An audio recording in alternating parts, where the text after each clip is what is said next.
Willkommen zurück zu einem kleinen Meme-Update heute. Wir werden uns heute anschauen, äh, was hat AMC letzte Woche gemacht oder eben nicht. Dasselbe für GameStop. Wir machen ein kleines Update für Beyond. Wir werden uns auch ein bisschen anschauen Webull, weil schaut extrem gut aus. Wir machen ein kleines Update, ob Trump Media jetzt fertig oder tot ist. Und weil wir einen ziemlich guten Move an Open Door haben, schauen wir uns Open Door auch an. Wenn es euch interessiert, bleibt einfach dran.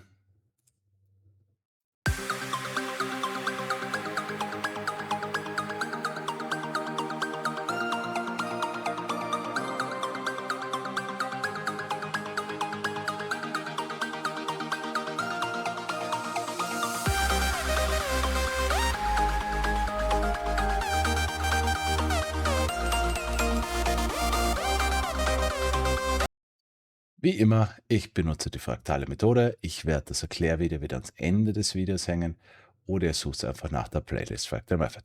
Gut, dann springen wir gleich rein in AMC. So, wie immer, für die Neuankömmlinge, bevor wir uns anschauen, was wir letzte Woche gemacht haben, ganz kurz. AMC ist eine Megaphone-Pattern. Wir sind jetzt gerade am untersten Ende, genauso wie wir 2024 im April dort waren, genauso wie wir 2020 dort waren. Unser Ziel für den nächsten Squeeze ist auf jeden Fall das obere Ende dieser Trendline. Allerdings, wie ich immer sage, ich bin eher einer derjenigen, die zu einem Zwei-Part-Squeeze tendieren. Wenn wir einen Ein-Part-Squeeze bekommen, super, freut sich jeder. Ich denke nur, dass wir, weil ich halt 2020 tracke, einen Zwei-Part-Squeeze bekommen. Bedeutet, wir werden jetzt ausbrechen, das wäre dann unser A, machen einen Pullback und dann erst machen wir den zweiten Part. Der zweite Part, wenn wir den ersten Part jetzt machen, gehe ich allerdings davon aus, weil Fractal sich immer wiederholt und immer größer und langsamer wird. In 2020 hat der zweite Part 128 Tage gedauert. Also wenn man nur ganz, ganz leicht sagt, es ist vielleicht das Doppelte, würde ich davon annehmen, dass der zweite Part Ende diesen Jahres oder gleich im Jänner oder im Mai 2027 wäre. Wie hoch könnte der erste Part gehen? Wir schauen uns einfach an, was wir 2020 gemacht haben. Wir haben hier die gleiche Trendlinie. Wir haben einen wunderschönen Ausbruch gehabt und wir haben einen Breakout-Retest gemacht. Und selbst wenn man die Fips nimmt, vom Boden bis zum Peak, ist ein wunderschöner 0.618 Fib Pullback. Wenn man das jetzt hier auch anwendet und sagen wir finden jetzt irgendwann mal unseren Boden und wir brechen aus dieser Trendlinie raus, wollen sie aber nicht mehr nach unten brechen, dann wäre unsere 0.618 Fib irgendwo hier. Bedeutet, unser Ziel ist irgendwas zwischen 120 und 150. Ja. Kommen darauf, kneifen runter, gehen dann ein ganzes Jahr lang leicht nach oben oder eher sideways und dann gehen wir rauf zu unserem C. Wie gesagt, wenn wir einen Ein-Part-Squeeze machen, dann wäre unser Ziel irgendwas was bei 900. Wäre blöd. Man muss halt aber trotz alledem eins zu sagen, was war denn das 2020? Das war ein 3000% Move. Ja, selbst wenn man von hier nach hier einen 3000% Move jetzt nimmt, wären wir zwar nur bei 39. Ihr müsst allerdings daran bedenken, dass wir jetzt tiefer sind. Und das Faktor größer ist.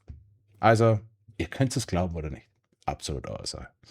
Okay, na dann zoomen wir mal rein. So, und bevor wir anfangen, leider hat AMC uns nicht wirklich das gegeben, was wir erwartet haben diese Woche. Ich sage nur eins dazu, ich bin weder bullish noch bearish. Ich meine, ich kann bullish und bearish werden, aber ich versuche immer so neutral zu sein, wie es nur irgendwie geht. Es bringt nämlich nichts, wenn ich wie manche andere, ja, nächste Woche und dann passiert nichts. Ich versuche einfach nur das zu tracken, was uns die Aktie gibt. Leider sind wir letzte Woche hier wieder draufgefallen und wie ich in den letzten Videos auch immer schon gesagt habe, AMC macht keine doppelten Böden. Ja, wenn man einen doppelten Boden sieht, dann kann man erwarten, dass es wieder runterknallt. Die einzige Ausnahme hier war ja, habe ich bei den letzten Videos gesagt, wenn man wirklich, wirklich ganz nah ranzoomt, dann war diese Candle hier 0,0012 Cent niedriger. Nachdem wir jetzt hier runtergefallen sind, nehme ich mal an, dass das einfach nur ein Anzeigefehler oder ein Glitch war oder es hat einfach noch nicht gezählt. Ähm, zu diesem Boden hier. Es ist ziemlich eindeutig, dass dieser Boden nicht nur aus einer Candle besteht, nehme ich mal an. Ja.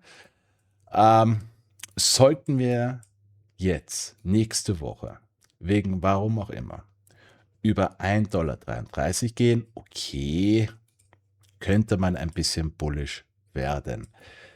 Ich gehe trotzdem davon aus, dass das nicht unser Boden ist. Leider. Vor allem, wenn man sich nur dieses kleine Fractal hier anschaut. Es geht nur ausschließlich um das. Ja. Dann war das hier am Freitag unser Top. Das unser Lower High. Das hier unser Midpoint. Und ich nehme an, wir könnten eine gute Chance haben, am Montag ein bisschen raufzugehen. Solange wir nicht über 1,25 brechen, wird das unser T. Am Dienstag ist der Earnings Call. Also was auch immer passiert, ich gehe noch immer davon aus, das hier ist noch nicht der Boden. Wir müssen noch weiter runter. Wohin? Keine Ahnung. Ja? Weil ich gefragt worden bin, was ich von diesem Preisziel von 50 Cent, von diesem Patano Potato Guy halte. Ich sag nur eins dazu, er lag immer falsch. Immer. Ja. Und ich sag noch ein letztes dazu, bevor ich nie wieder darüber rede. Das letzte Mal, wo er seinen Leuten gesagt hat, verkauft's mit seinen 2 Millionen Dollar Software, war Mai 2024. 2 Wochen vorm Squeeze. Also vom kleinen Squeeze. Also tut's ihn einfach, ihr braucht ja nicht auf mich hören. Ihr solltet jetzt generell auf keinen YouTuber hören. Backtrackt's mich, backtrackt's die anderen. Ja? Schaut euch einfach an, was hat er in den letzten Monaten und Jahren gesagt. Ihr werdet selber sehen, wie hoch seine Hitrate ist. Ja? Er mag das nämlich nicht, wenn man ihn backtrackt. Jedes Mal, wenn man ihn auf irgendwas hinweist, habe ich selber, ist man instant gebannt auf seinem Twitter-Account. Sagt, glaube ich, alles. Also, Varianten für mich, ich gehe eher davon aus, wir gehen ein bisschen hinauf.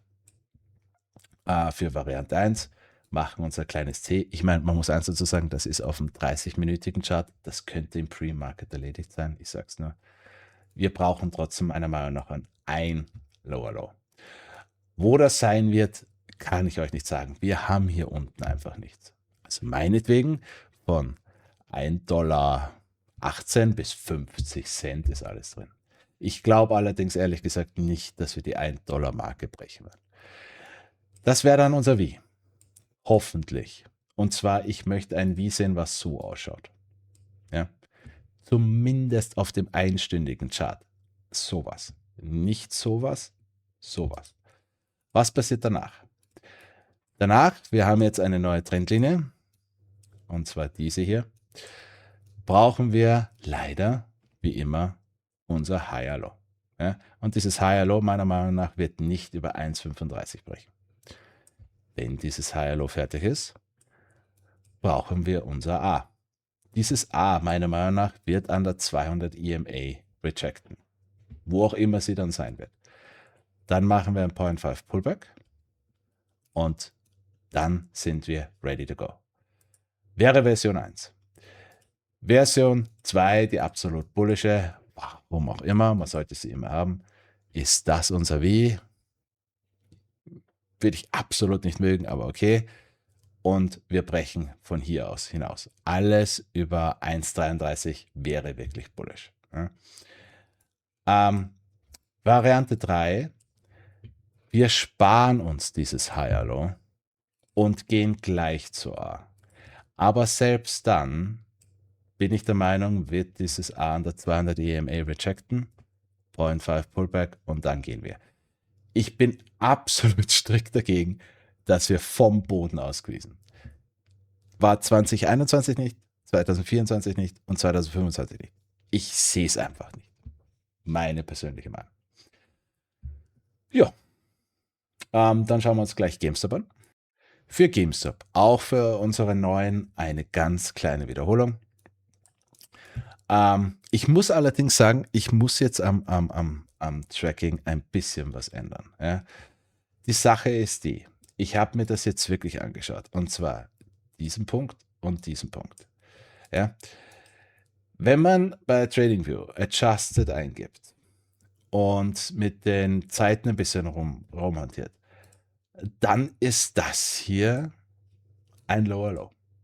Ich habe dann gegoogelt und 50% der Seiten sagen mir, dass 2020 ein absolutes Lower Low war und 50% der Seiten sagen mir, es war ein Higher Low. IPKR sagt mir, 2020 war ein All-Time Low. Somit, ja, ich bin genauso schlau wie vorher. Das Einzige, was ich jetzt machen kann, ist, ich kann mir TradingView zur Hand nehmen und kann einfach sagen, das hier, 2020, war ein All-Time Low.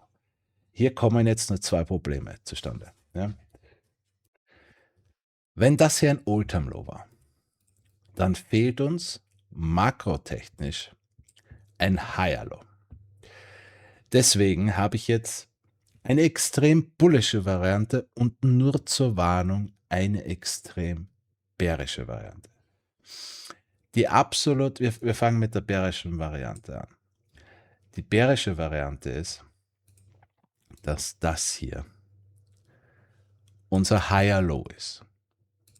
Das bedeutet aber auch, dass 2021 Jänner der Peak von unserem Higher Low war. Ja?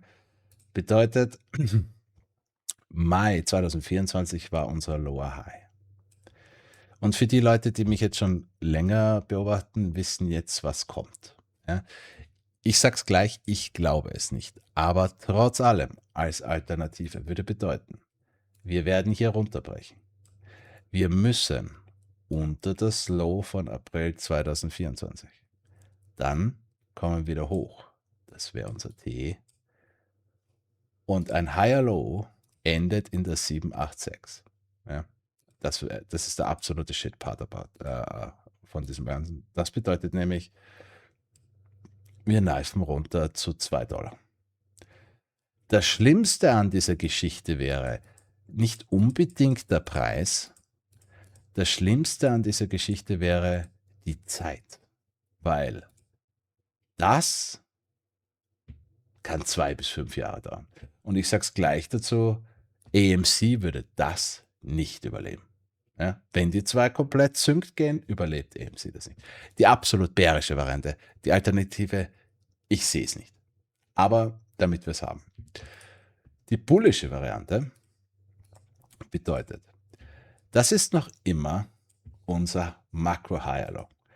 Aber unser riesiges Makro-Higher Low. Ja? Das bedeutet, das ist das A von dem Higher Low, das ist das B von dem Higher Low und das ist das C von dem Higher Low. Ja? Und das Ganze wäre dann unser Higher Low. Und das hier wäre der Peak von unserem Higher Low. Nachdem wir diesen Peak dann bekommen haben, machen wir unser V under A wie jedes Higher Low. Das bedeutet, dann müssten wir von was auch immer, 2.000, 5.000 runter zu V under A. Und dann kommt erst das große A. Ja? Also ich tendiere mehr zu der Version. Ja? Nur ich glaube nicht, dass irgendeiner von uns das dann ausspielen sieht, weil auch das wird Jahre dauern. So, da der Schockmoment jetzt vorbei ist, ja, was passiert als nächstes? Also, ich tracke noch immer GME für den nächsten Squeeze. Das wäre unser großes B. Wo wäre dieses große B? Ich glaube, wir werden diese Trendlinie wieder mal nicht brechen. Das ist dasselbe wie 2021, war unser Rejected Trendline. Ich meine, wir können vielleicht ein bisschen drüber gehen. Dasselbe, was wir 2008, 2007 gemacht haben. Okay. Dann ist es halt 500 irgendwas. Ja? Aber irgendwas zwischen 300 und 500 wird unser Peak sein.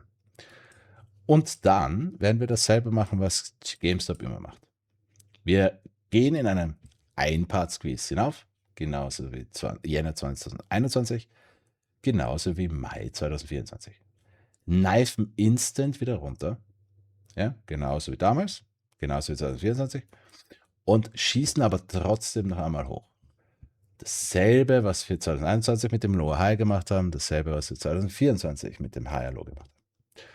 Und dann werden wir 1, 2, 3, 4, 5 Jahre diesen langsamen Pullback machen. Selbes wie hier, selbes wie hier. Ja. Und dann, wenn es irgendwen überhaupt noch interessiert, rennen wir zu unserem C. Dieses C könnte dann in den Tausendern oder 5000ern Bereich sein. Okay, dann schauen wir uns mal an, was GameStop in der letzten Woche gemacht hat. Auch hier. Ich hätte 2 Varianten für euch. Ich bin weder bullish noch bearish. Ja, ich versuche so neutral zu sein, wie es nur irgendwie geht. Fangen wir mit der bullishsten Version an. Und die einzige Variante, die es da gibt, ist, dass dieser kleine A-Pullback, das hier mit diesem V hier und das perfekte Beispiel auch für AMC, hier eine Candle. Ja, wir wollen genau sowas sehen an AMC. Das wäre unser Higher Low.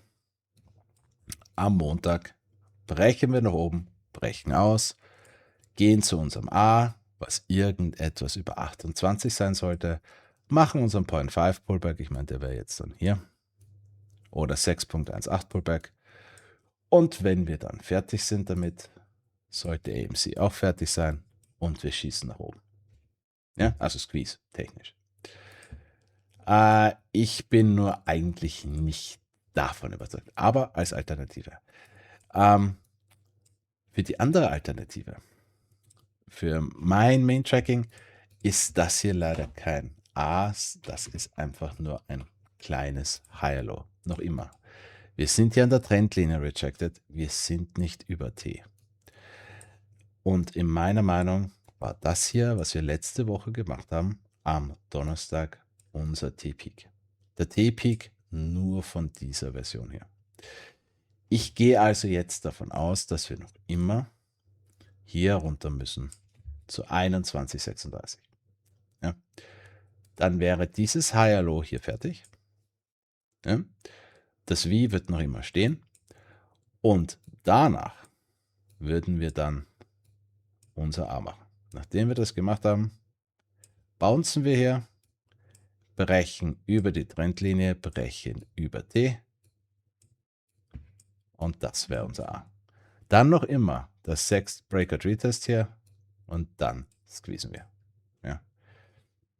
Schauen wir mal, ob ich recht habe. Ich habe absolut nichts dagegen, wenn wir von hier raufgehen. Ich glaube es nur einfach derzeit nicht. Ja. Wir werden sehen. Zeitmäßig für AMC und GameStop. Die Sache ist, und nächste Woche sehe ich persönlich absolut null Chance, dass wir squeezen. Wenn wir extrem schnell sind und unser Higher Low die nächste Woche mit extrem Volume und Volatility fertig haben, haben wir meiner Meinung nach eine 5%ige Chance, in der ersten Märzwoche zu gehen. Ich tendiere wirklich eher zu Mitte, Ende März. Ja, und das wäre schon schnell. Ja, aber im Großen und Ganzen, wir brauchen die Landmarks. Leider einfach abwarten. Ja. Okay, nächstes ist Beyond. Auch hier wieder für die Neuen eine ganz kurze kleine Zusammenfassung. Beyond hat seine IPO in seinem Run zu seinem Allzeithoch gemacht. Dann, wenn AMC und GME gesqueezed sind, hat es sein Lower High gemacht. Dazu komme ich dann ganz am Schluss zu einer kleinen Theorie. Dann sind wir runtergefallen zu unserem Midpoint. Das wäre dann unser nächstes B. Dann sind wir zu unserem T, zu unserem Last Time to Sell Point gekommen. Das ist jetzt unser Ziel für unser nächstes A. Ja. Dann sind wir im bullischen Falle runtergefallen zu unserem Allzeitlow am 21. Oktober. Und dann haben wir unser riesiges Higher Low hier gemacht. Und das sollte jetzt langsam sehr fertig sein. Ja. Wann auch immer das fertig ist, werden wir, wenn wir Oktober wiederholen, einen ziemlich schnellen Run zu unserem A bekommen. Unser A wird irgendwas zwischen 15 und 25 Dollar sein.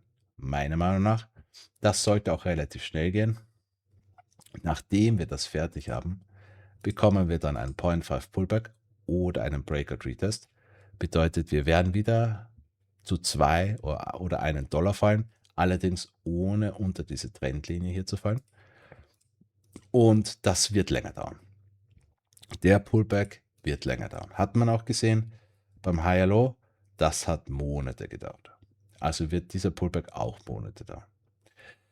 Außer, weil wir haben noch nie A oder B gesehen. Ja? Wir haben hier nur den letzten Part von unserem B zu unserem C gesehen. Fürs absolut blöde, träumerische Tracking heißt es, wir machen sowas. Ich glaube es aber nicht. Ja? Aber man kann es nicht von der Hand weisen. Gut, dann schauen wir uns mal an, was wir hier gemacht haben. So, auch hier möchte ich jetzt nur, ich werde euch 2 bullische Varianten und eine absolut bärische Variante sagen. Einfach nur, damit man nicht überrascht ist, wenn wirklich was schief geht. Die absolut bärische Variante, die ich halt nicht von der Hand weisen kann. Ich glaube es nicht, aber ich kann sie nicht von der Hand weisen. Es geht um das M und um das T. In dem Fall wäre unser M erst dieser Peak im Dezember. Das bedeutet, dass dieser Peak, den wir letzten Donnerstag gemacht haben, wahrscheinlich unser T war. In dem Fall ist dieses Higher Low nicht fertig. Und wir müssten noch immer zumindest unter 64 Cent brechen. Ja. Damit dieses Higher Low noch immer steht, dürfen wir allerdings 50 Cent nicht berühren oder brechen, klarerweise. Ja. Sollten wir das brechen, ja, dann war das nicht unser W und dann müssen wir das Higher Low erstmal. Kennt ihr ja von FFAI. Ja. Glaube ich aber nicht. Aber als Alternative. Ja. Das hier ist möglich. Ja, meiner Meinung nach. Ja. Dann müssen wir hier nochmal unser Wie suchen. Ja. Als bärische Alternative.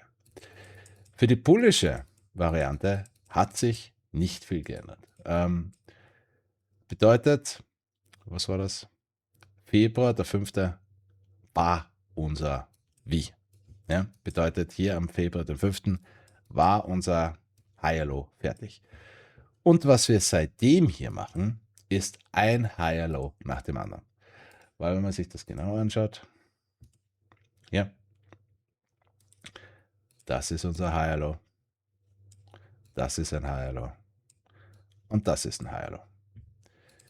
So, jetzt müssen wir noch ein bisschen niedriger gehen. So. Sache ist die. Ich bin noch immer auf den Train, dass das absolut bullish sein kann. Bedeutet, wenn man sich das hier anschaut, war das ein kleines Higher Low. Und das hier jetzt, was wir jetzt gerade machen, ist ein High Low, was noch nicht ganz fertig ist. Ich rede nur von dem hier. Ne? Nur von dem hier. In dem Fall wäre das hier unser kleines Vieh, das wäre unser Micro High Low und das wäre dann unser kleines High Low. Um das noch irgendwie bullish zu sehen, ohne dass das hier unser T wäre, müssen wir noch ein bisschen runter. Ja? Wir sehen nämlich leider hier nicht, wo unser A oder unser B ist, also können wir uns ganz alleine nur auf die 0.786 verlassen. Wir sind aber close gewesen. Also entweder, okay, bevor das jetzt verwirrt wird. Version 1, wir sind fertig. Das war ein Wie. Montag, wir fangen an, nach oben zu schießen. Bullish. Zweite Version. Wir sind noch nicht fertig. Wir müssen noch einmal hier runter. Unter die 786, allerdings höher als 70 Cent. Und dann schießen wir nach oben. Ist der 30-minütige Chart, das machen wir locker im Pre-Market. absolut bärische Variante bedeutet, dieser Peak war unser T und am Montag fangen wir an, entweder komplett runterzuschießen oder langsam runter zu grinden. Wir müssen auf jeden Fall unter 64 Cent, falls das der Fall ist. Ja, das sind die 3 Varianten. Ja. Wie auch immer, wenn wir auch nur irgendetwas von Oktober wiederholen, dann sind wir noch immer entweder hier oder hier. Was auch immer wir tun für die bullische Variante, es wäre sehr schnell und sehr volatil nach oben. Ich bin noch immer der Meinung, es schaut fantastisch aus. Solange wir nicht 64 Cent brechen, schaut es super aus. Okay. Nächstes ist Bull. Ja, auch eine ganz kleine Wiederholung. Bull hat seine IPO in einem Higher Low oder in dem Fall zu seinem V angefangen, hier am 25. April, und ist dann einfach hinaufgeschossen. In 2 Candles, A, B, C, All-Time High. Perfekt. Dann ist es runtergefallen, Lower High, perfekter Midpoint, was unser B ist. Wieder runter zu unserem T, Last Time to Sell, und hat sein absolutes All-Time Low bis jetzt bis am 5. Februar 2026 gemacht.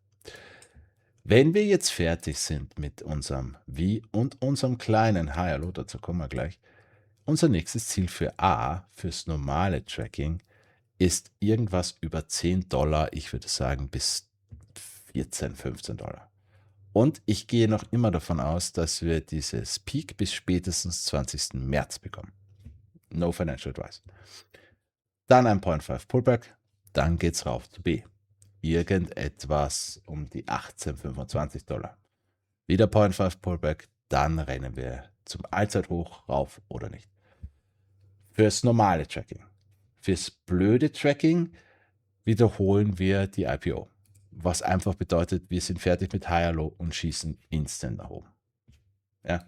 Selbe wie Beyond. Nicht wirklich dasselbe wie Beyond, weil hier haben wir es schon gesehen. Ja, ich nehme nicht an, dass es nur 2 Candles wird, aber wenn wir das wiederholen, dann wäre das doch relativ steil. Ja? Kann man nicht von der Hand weisen. Ne? Ich werde es trotzdem mit A und B tracken. Okay, na dann schauen wir uns mal an, was wir gemacht haben. So, hier auf dem 30-minütigen Chart einfach nur alles vom 5. Februar bis heute. Wenn der 5. Februar unser V war, ist das ganze Ding unser Higher Low. Ne? Wenn nicht, weil das hier auch ein doppelter Boden ist, allerdings bei Bull ist es nicht so schlimm, aber sollten wir hier noch einmal berühren oder brechen, also 5,60, dann war das nicht das V und wir machen ein neues Allzeitlow. Wo das hingeht, wie gesagt, wir haben hier unten nichts, dann müssen wir wieder aufs V warten, wieder aufs Higher Low, ihr kennt die Geschichte. Wenn das unser V war, schaut verdammt gut aus, weil das hier war eindeutig dann unser Top am 10. Februar für unser Higher Low, unter der Trendlinie, perfekt. Und jetzt kann man es tracken, wie man will. Man kann jetzt sagen, das hier war erst das Lower High, ja, gut, dann war das hier unser M und dann war halt das hier unser T. Es spielt keine Rolle in dem Bezug, ja, ob man das jetzt so verschiebt oder so verschiebt. Im Großen und Ganzen haben wir hier 2 Varianten. Die absolut bullische Variante ist, dass, wenn man sich das hier anschaut, dass dieses Low hier am Freitag, den 19. Februar, unser V war. Dass dieses Higher Low fertig ist. Und dass das hier eigentlich nur noch ein Micro Higher Low ist. Bedeutet, auch wegen dem 30-minütigen Chart, ab nächster Woche geht es nach oben. Ja? Und wenn man sich das hier ganz genau anschaut, dann könnte man jetzt auch sagen, okay, dieses Micro Higher Low, dieses kleine Scheißding da, ist noch nicht fertig.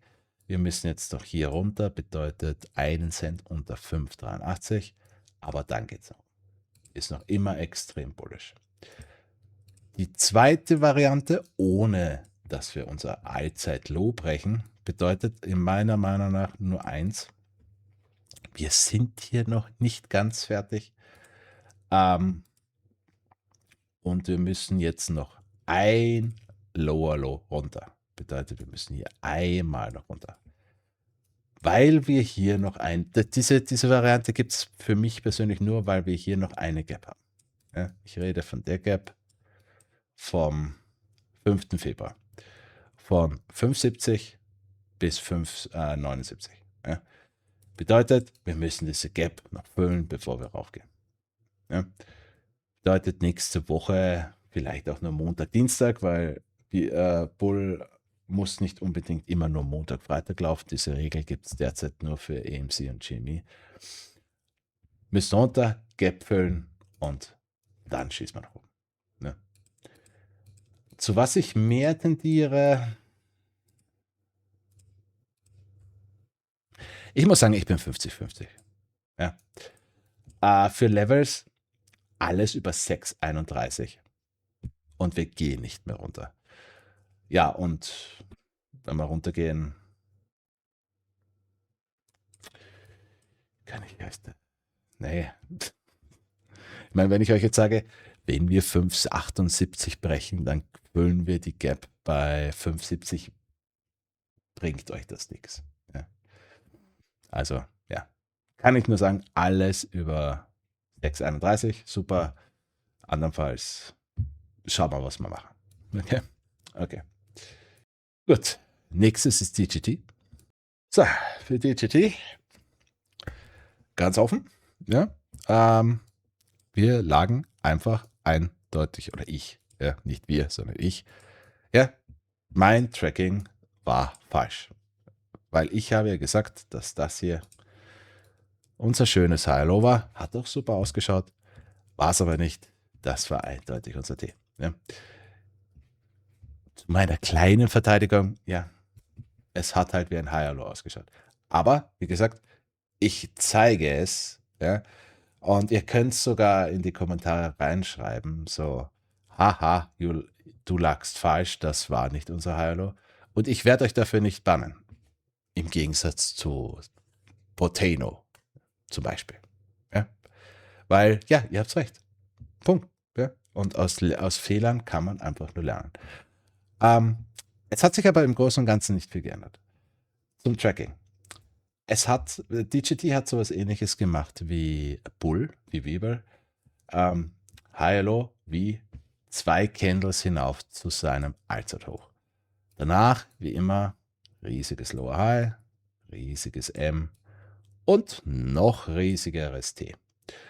Und derzeit warten wir darauf, dass wir unser V bekommen. Jetzt ist die Sache, weil wir bei unserem Allzeitlow sind, wir haben halt überhaupt keine Anzeichen dafür, war es das jetzt oder nicht. Ich persönlich glaube, das war's. Ja? Ganz einfach deswegen, einfach nur wegen den Landmarks. Wenn man sich das anschaut, wenn man sich nur das hier anschaut, ja, bedeutet das hier war unser V, das war unser kleines High-Low. Irgendwo hier drin ist unser A, B, C, was unser T ist. Ja, und dann ist es eigentlich egal, wie man es trackt. Entweder war diese einzelne Candle unser Lower High, das war unser M oder das war unser T. Dann bedeutet das trotzdem, das war unser V. Selbst wenn man jetzt sagt, dieses Lower High ist mir viel zu klein, dann macht man daraus ein L, macht daraus ein M, kann man noch immer sagen, das war unser T. Natürlich könnte man jetzt auch sagen, das hier war unser T, wir müssen noch einmal runter. Ja. Deswegen machen wir eine bullische und eine bärische Version draus. Für die bärische Version ist das hier unser T und wir müssen noch einmal weiter runter. Ja, ich glaube eher, dass das hier schon unser T war. Bedeutet, wenn das jetzt schon unser T war und das hier unser V ist, ja, dann schauen wir uns jetzt einfach ein bisschen auf den Lower Timeframe an, was wir gemacht haben. Ist dieses Micro Higher Low schon fertig? Und ich denke nicht.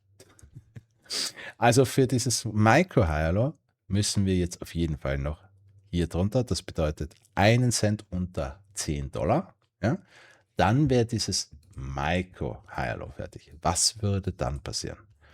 Und das ist das, weshalb ich letzte Woche oder beim letzten Video schon gewarnt habe. Der Scheiß ist nicht der Preis, weil wir waren jetzt, wie wir es bullish getrackt haben, schon hier bei 10,68 $, 86, und jetzt sind wir halt bei, was? Jetzt sind wir halt bei 10, 13. Der Preis ist also eigentlich egal. Das Problem ist die Zeit. Ja? Weil, nehmen wir an, das war unser W. Und wir machen jetzt dieses kleine Higher Low fertig. Das nächste, was passiert ist, wir müssen jetzt wieder unser kleines Higher Low machen. Dieses kleine Higher Low wird 12,62 diese Trendlinie hier nicht brechen. Ja? Dann gehen wir wieder runter, machen unser kleines Higher Low fertig. Und dann hat sich am Tracking halt nichts geändert. Ja? Dieses kleine Higher Low ist nur der Start für unser großes Higher Low. Das Higher Low für dieses T, dieses M, dieses L. Ja? Und hier gibt es halt leider noch immer zwei Varianten. Die große, langsame Variante, wo wir diese Trendlinie, also die ganz große Trendlinie, ja, ihr seht das wahrscheinlich nicht, ich muss das ein bisschen größer machen. Diese hier. Diese Trendlinie. Dann wird unser Peak von unserem großen Higher Low diese Trendlinie hier nicht brechen. Das bedeutet nicht über $35 gehen. Ja. Und erst dann machen wir unseren großen Move. Oder wir machen das kleinere Higher Low. Bedeutet das hier. Ganz einfach nur wegen der Regel, wenn das T zu kurz ist, um diese Trendlinie zu berühren, dann verbindet man das M mit dem T und das große Higher Low bricht diese Trendlinie nicht. Das bedeutet, dass der Peak vom Higher Low ist $22. Und erst dann kommt halt unser A, unser B und unser C. Und das kann halt dauern. Das ist halt der Scheiß. Das Problem an DGT ist, die Abwärtstrends, also nach oben, die sind extrem volatil, extrem schnell. Ja? Sieht man jedes Mal. Also zum Beispiel, wenn man sich jetzt dieses kleine Higher Low hier anschaut, was wir jetzt dann, wenn wir den Boden gefunden haben, machen, das kann locker eine Linie sein. Ja? Also wir sind hier fertig und schießen einfach so nach oben. Der Pullback allerdings wird dann wieder länger dauern. Ja? Wenn dieses kleine Higher Low fertig ist, schießen wir wieder straight nach oben. Aber der Pullback wird wieder langsam und kacke sein. Ja. Sieht man jedes Mal. Die Higher Lows hier, wenn ihr euch das nur anschaut von 2023, nach oben ist es immer steil wie blöde. Jedes Mal. Aber nach unten ist es immer langsam und kacke. Auch bei unserem M. Steil nach oben. Langsam runter. Ich meine, okay, das war nicht so langsam, aber es geht halt nicht steil nach unten. Ja. Deswegen Zeit. Zeit ist das Geschissene. Ja. Aber schauen wir mal. Es schaut noch immer nicht schlecht aus und ich glaube ernsthaft nicht, dass Trump Media Bankrott geht. Ja. Schau mal, ich werde es weiter beobachten. Wenn ich was sehe, werde ich sofort ein Video machen oder ich werde das sage ich am Ende des Videos. Okay. Letztes ist Opendoor. So, für Opendoor, ich sag's gleich dazu. Ich hasse diese Firma, weil sie mich jetzt schon 3-mal extrem verarscht hat. Fürs Tracking. Die IPO war ziemlich nah am Allzeithoch, dann perfektes Lower High, perfekter Midpoint, perfektes T. Und dann Allzeitlow im Juni 2024. Auch hier sieht man wunderschön, an der T-Linie hier war unser A, bei der M-Linie war unser B. Ich bin noch immer der Meinung, dass dieses Fractal noch nicht fertig ist und dass wir noch immer unser C brauchen. Dieses große C ist entweder über dem Allzeithoch oder unter dem Allzeithoch. Ja. Für das Tracking von A und B, A war noch absolut perfekt, weil wir haben unser V gemacht, sind hinaufgeschossen, über die Trendlinie, schön zu unserem A, Perfekt. Und auch für den Pullback war das ein perfekter 0,5. Nachdem dieser kurze Pullback, das war schön kurz, fertig war, sind wir raufgeknallt zu unserem B, was auf unserer M-Linie lag. Perfekt. Und dann haben wir, ich und ein paar Kollegen, den 0,5 Pullback getrackt. Und das hat sich gezogen. Und wir haben uns dann schon gedacht, okay, das war unser 0,5 Pullback hier. Es ist zwar relativ weit drüber, ja, aber die Regel ist ja, der 0,5 Pullback muss nicht auf der Linie sein. Er kann ein bisschen drüber, ein bisschen drunter sein. Super. Dann sind wir aber hier rejected. Ja, das war eindeutig unser T. Und seitdem haben wir diese langsame Scheiße hier gemacht. Die hatte Katastrophe. Ja, weil das so extrem lange gedauert hat. So, und zum Verarschen. Dann sind wir jetzt hier am 5. Februar runtergeknallt. Das war jetzt schon sehr nah an der 0,5. Also super. Dann bedeutet das, wir müssen hier nur ein Higher Low machen. Ja. Nur sind wir dann wieder drunter gebrochen. Somit war das nicht das Micro High. Merkt ihr es? Ja? Merkt ihr es? Wie sehr ich diese Firma hasse? Weil ganz ehrlich, die verarscht uns. Okay. Jetzt haben wir die 0,5 berührt. Sind davon extrem gebounced. Also, noch einmal. Wehe, Open, du verarscht mich nochmal. Im besten Fall war das hier unser Wie.